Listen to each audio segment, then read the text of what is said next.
back to mechanics, though, that we're talking about mechanics I like, mechanics I hate. Yeah. I don't like concealing on deck on that. Yeah. I also don't like trader mechanics. The one I hate the most is skip a turns. Things that force a player to be useless. Why? I've never understood that. Why mitigate playtime? Why are you preventing me from enjoying and playing this game? Yeah. Because I can't do anything? Come on. See, that was the thing that got me, and this is the reason why. That piece of junk. Yeah. Have you played this one? Yeah. Okay, you played this one. I played it it about 4 times. I think I played it twice. Once with just you guys, and once with James as well. Right. Like the whole point of Mission Red Planet is that you have a set of nine cards, 1 to 9. You lay the cards face down, and then you reveal it, and you follow the process, hopefully getting your astronauts onto Mars. Very similar to Alien Frontier, where the entire game is about getting miniatures onto a planet, and then whoever has the most in that gains control over that planet. The thing about Mission Red Planet is that when you draw your card, you put them on your spaceship, and then when the spaceship is full, it launches. That means one of the game's key mechanics is being able to do things in such a way where a player cannot accomplish. Do anything. Which means deliberately screws you've people got over. 3 cards at least. Yeah. That one of them, which is I think the travel agent, where you can put 3 astronauts in a ship. If there isn't one that can hold 3, you don't get to use this action. Yeah. Which means you can play it as a risk, but you might not do it, which means you've lost a turn. Yeah. The other 2, one is blow up a ship, which can deny players any access, or 2, force a ship to launch, which can also deny access. I have not played a game where somebody, sometimes me, always me, gets screwed this way. Yeah. Where I've done something and I've lost a turn. Yeah. And in games where a player has lost a turn, they have never won that game. Oh, they're often in the bottom death sentence. It is a death sentence. Yeah. And then people said, "Oh, skip a turn is not bad if it's a 2-player game when there's bouncing back and forth, and you're like not skipping too much." It's you got 4 people, you're done. Yeah, 5 players and limited rounds, only 10, which means in a 10-round game, if you're out for 1 or 2 rounds, you might as well sit back and just wait till other people to play. And that was my problem playing Mission Red Planet. Yeah. My problem with Mission Red Planet is that there's a point in every game where I stopped enjoying myself and I wanted to walk off the table. Yeah. I've never played a game where so infuriating. I felt so frustrated playing it. I had so little enjoyment. There are games where I'm losing and I'm still enjoying. There are games where I sucked at it, but it was not bad. I learned something. Maybe the game was fun. Maybe the game wasn't. As an aside to that, I find a great game about with that is Scythe. Scythe is fantastic because you never really know who's on top.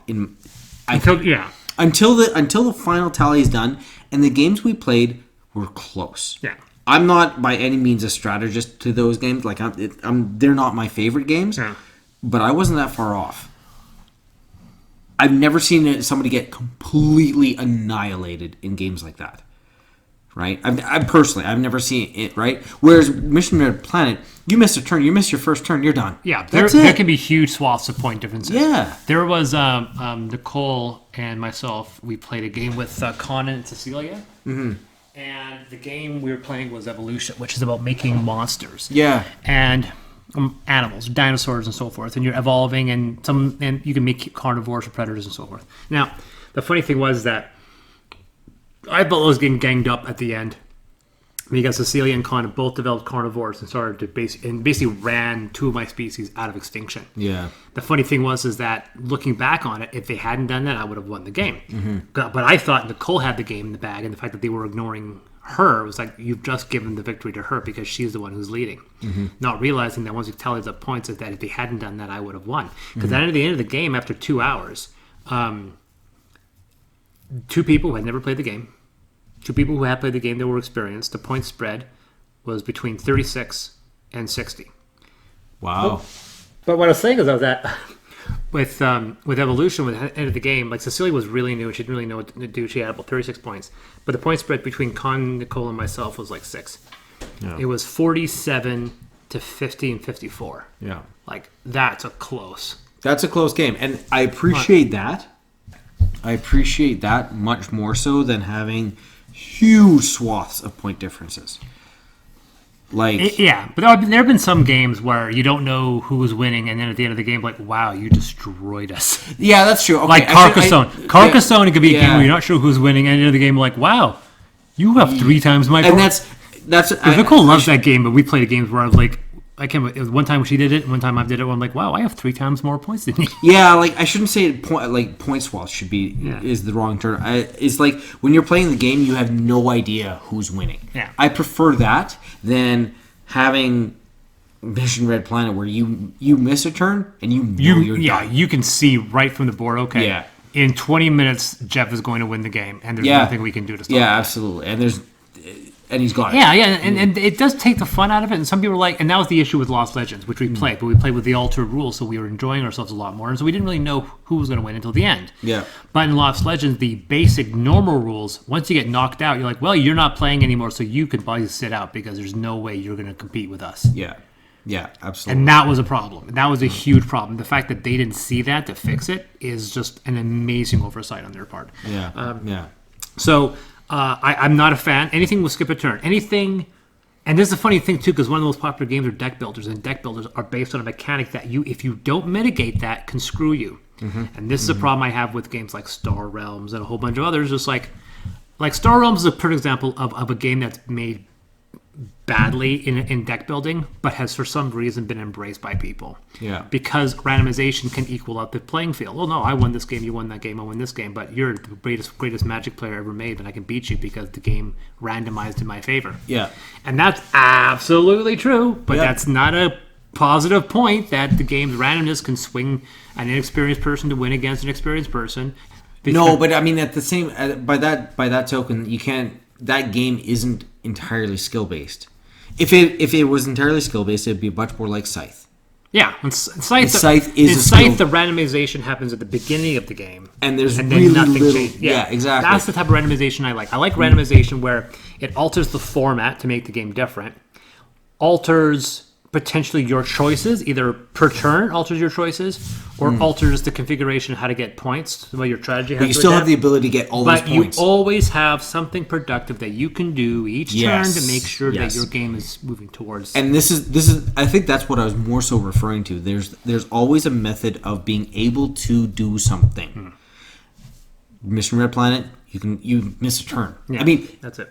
even Dominion has a skip a turn. You can if you have the right card configuration, you can completely deny somebody a turn. Yeah. By rotating the game flow. Yeah. You can do that. Yeah. But that's very, very, very small and also unlikely. not in the basic set. No, it's not in- set. no, basic it's set not. is not interactive No, outside of no, it's not. one curse card. Exactly. Yeah. And that's it's entirely a antisocial game. Yeah, it's the most boring game you could ever watch. You're not kidding. It's fun I to said play. that- I love the game. I really do enjoy the game. But the thing you're is right, that it's not social. Yeah, but Xenoshift, Paperback, and now all work with fixed stacks, which means Yeah. the only randomized element is your card, is your deck. And that could be okay, but the point is you can still get a bad hand. Star Realms has the rotating flop of 5, which is Yeah. very popular. Yeah. So let's say you have a random assortment of cards on Star Realms flop. 3 to 5. First player only draws 3 cards. Second player draws out 5. First player puts out 3 scouts, which is 3 purchasing power. Can't buy anything on the flop, so he buys an explorer. Yeah. Next guy draws 5 cards. All scouts can draw a 5 card, Yeah. which is extremely powerful. Yeah. He draws it in his hand. First turn passes. One guy has an explorer. The second guy has a 5 card anything. Yeah. Second round comes around. The second player still has 3 buying power because his 2 freaking Vipers are in his hand. He can buy something that's 3 cost. The other guy, It's still same thing. He gets the exact same hand the other guy does. But he's a turn behind. But now. he's a turn behind now because now his card is 3. So one guy's had a purchasing power of 5 first round, second purchasing power of 3. The other guy's had a 3 and a 3. So at the end of that turn, depending on your flop, one guy could be, I have 2 explorers in my hand. This guy says, well, I have a 5 cost whatever, and I have an explorer as well. Exactly. And it's like, at that point, the one guy, purely through random chance, has a considerable advantage. Well, that's what happened when we played. Yeah. That we went first. Yeah. Or no, we went second, Yeah. and we had a huge advantage because of it. I don't think it's first player advantage in that game. It's random advantage. Yeah. Okay. Fair Right? enough. Yeah. Because, for example, my first hand, can be one Viper, like 2 Vipers and 1 Scout. So it's like, oh, that hand is worthless. I can't buy anything. Next player drops down 2. It has 4 Vipers.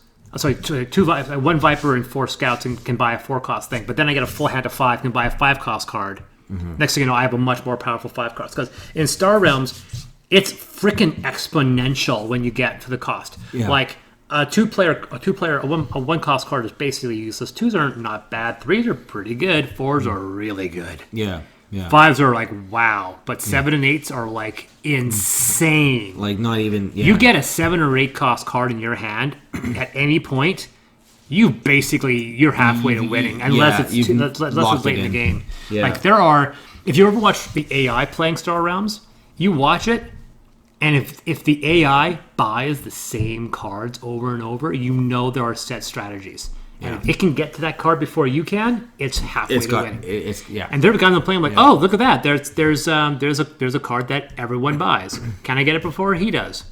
Nope, he got it before me. He has the game. And if I get it before him, I win the game. Yeah. And that's kind of how it is. But point is that that's not strategy. You're basically rolling dice like roll for it to see who gets the combination first. Exactly.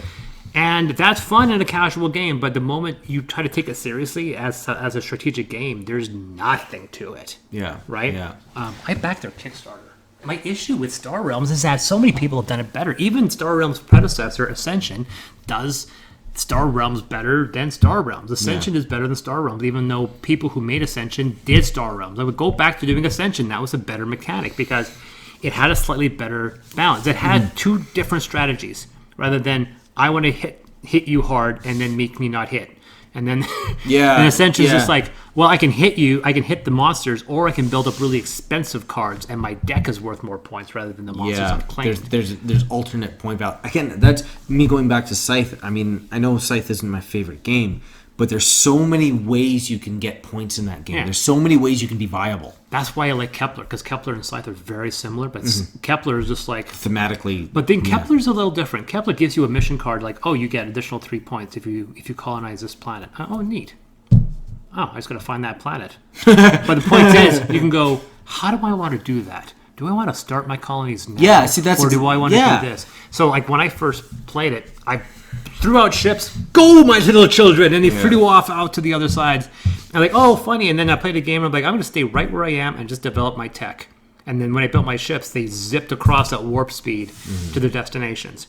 Yeah. I had almost the exact same type of mission parameters, but I went about it completely differently. And that's what I love about that game. Yeah. The reason why I like Alien Frontiers is because you roll the dice. You can always put your dice somewhere to advance your game. So you roll the dice and go, oh, I'm useless. And that's a problem I have with some games like Star Trek 5-Year Mission. Like, roll your dice and like, well, that's it. That's my turn. But it's also a party game, so it's light. Yeah. But games where you have a roll the dice and you're like, well, there's nothing. Like, I literally can't do anything. And that random number generator is what I have problems with. Yeah. And ultimately, it's one of those things where that a game has to then look at the randomness and go, okay, mathematically, how much can we rely on this randomness to increase difficulty of the game? Like, we play Robinson Crusoe, and some people said I have never won Robinson Crusoe, and I'll be like, how? And then we say, man, I hate Pandemic. I bet you it's because they didn't communicate. Yeah, but when I look at Pandemic, like, I hate Pandemic. Yeah, it's so hard. We cannot win this game. You know, we're gonna get vilified for that. And what?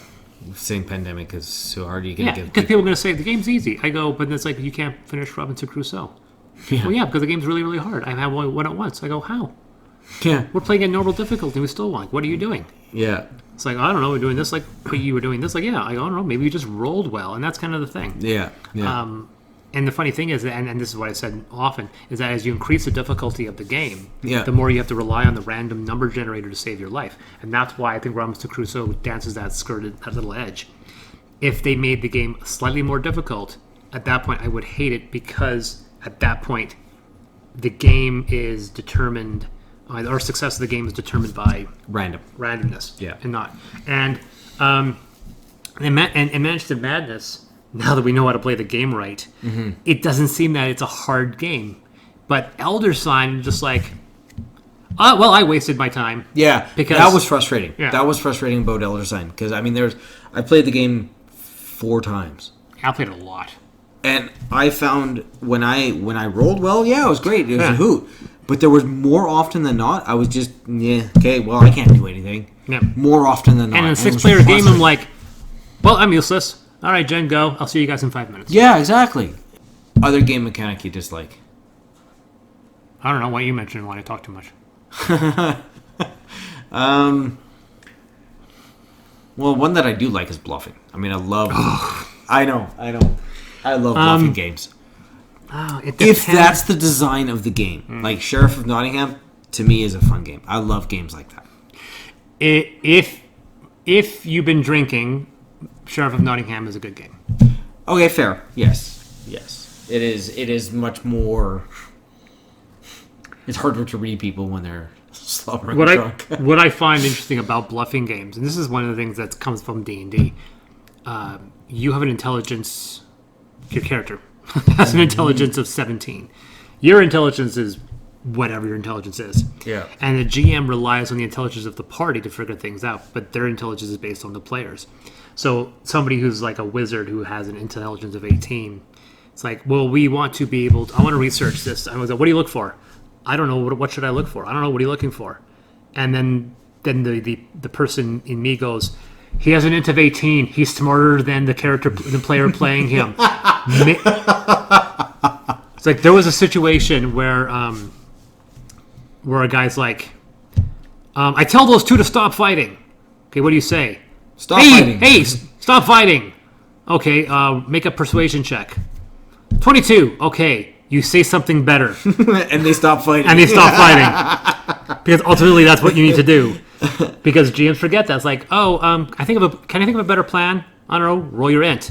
I have an int of 18, I roll 18. Okay, well, you do think of a better plan.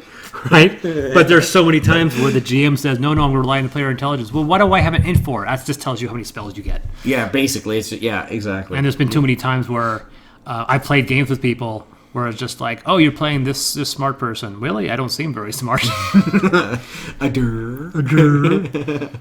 It's funny where the smartest person in the room plays the dumbest person. Yeah, I know. It's quite humorous. And yeah, because we have dynamics where a player who's smart is playing somebody who's not, and a person who's not the smartest person playing a person that's supposed to be smarter than that. And I'm like, why are we playing this dynamic? Why aren't you switching your characters? Why just switch your characters? Yeah, absolutely. But I find that fun. I love die placing because of that. Yes. Yes. I like. I don't like roll to move.